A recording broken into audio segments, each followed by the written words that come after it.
একজন মানুষ যার দুই হাত নেই, দুই পা নেই, তবু সে এখন পুরো পৃথিবী ঘুরে মানুষকে শেখাচ্ছে হাল ছেড়ো না। যে ছেলেটাকে জন্মের পর মা 4 মাস পর্যন্ত তাকে কোলে নেননি, কারণ তিনি মানতেই পারছিলেন না নিজের সন্তানের হাত পা নেই। হ্যাঁ, আমি বলছি নিক ভুজিসিকের কথা, যার গল্প শুনলে মনে হবে অসম্ভব বলে কিছুই নেই। নিক একটা বিরল রোগ টেট্রা অ্যামেলিয়া সিনড্রোমে আক্রান্ত, যার ফলে তার শরীরে কোনো হাত পা ছিল না, শুধু বাম পাশে ছোট একটা পা, তাতে 2টো আঙুল।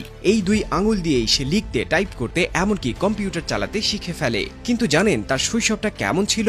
ভয়ঙ্কর কঠিন। স্কুলে সবাই তাকে নিয়ে হাসাহাসি করত, কেউ তার পাশে বসতো না। ছোট্ট নিক বারবার নিজেকে জিজ্ঞেস করত, আমি কেন এমন? মাত্র 10 বছর বয়সে সে বাথটবে ডুবে আত্মহত্যার চেষ্টা করেছিল। কিন্তু এখানেই গল্পটা বদলে যায়। সে বুঝতে পারে নিজেকে শেষ করে দিলে মা বাবা, পরিবার সবাই কষ্ট পাবে। সেই মুহূর্তে সে সিদ্ধান্ত নেয়, না, আমি হাল ছাড়বো না। তারপর শুরু হয় জীবনের লড়াই। নিক শিখে নেয় নিজের 2 আঙ্গুল দিয়ে লিখতে, চেয়ারে উঠতে, নিজে নিজে চলাফেরা করতে। কোনো বিশেষ স্কুলে নয়, সাধারণ পাবলিক স্কুলেই পড়েছে সে, যেখানে সবাই তাকে অবহেলা করত, কিন্তু সে সেখানেই নিজেকে প্রমাণ করার যুদ্ধ চালিয়ে যায়। একদিন এক পরিচ্ছন্নতা কর্মী নিকের জীবনে আসে, আর তার একটা কথাই নিকের জীবন বদলে দেয়। তিনি বলেছিলেন, নিক, তুমি একদিন অসাধারণ একজন বক্তা হবে, তোমার গল্প মানুষকে বাঁচাবে। এই কথাটাই নিকের মনে আগুন জ্বালিয়ে দেয়। মাত্র 17 বছর বয়সে নিক প্রথম বক্তৃতা দেয়। শ্রোতা ছিল মাত্র কয়েকজন, কিন্তু সেই 6 জনের চোখের পানি দেখে সে বুঝে যায় এই পথেই তাকে এগোতে হবে। এরপর সে বিশ্ববিদ্যালয়ে ভর্তি হয়, কমার্সে ডিগ্রি নেয়, আর ধীরে ধীরে গড়ে তোলে নিজের সংগঠন লাইফ উইদাউট লিম্বস, মানে অঙ্গহীন জীবন। এই সংগঠনের মাধ্যমে সে বিশ্বজুড়ে মানুষের মনে আশা ছড়িয়ে দিতে শুরু করে।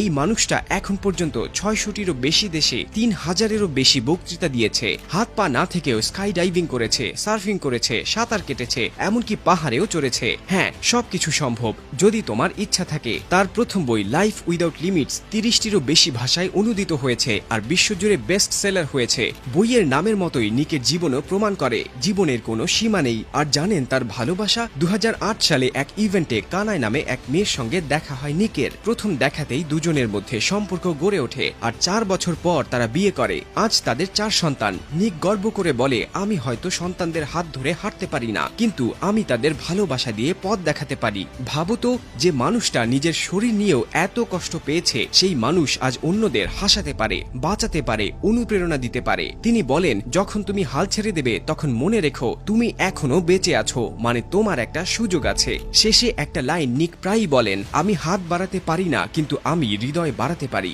এই কথাটাই যেন জীবনের সারাংশ। তাই বন্ধু, আজ যদি তোমার জীবন কঠিন লাগে, মনে রেখো তুমি একা নও। নিক ভুজিসিকের মতো আরো অনেকেই লড়ছে, বেঁচে আছে, হাসছে, আর অন্যদের বাঁচতে শেখাচ্ছে। তোমারও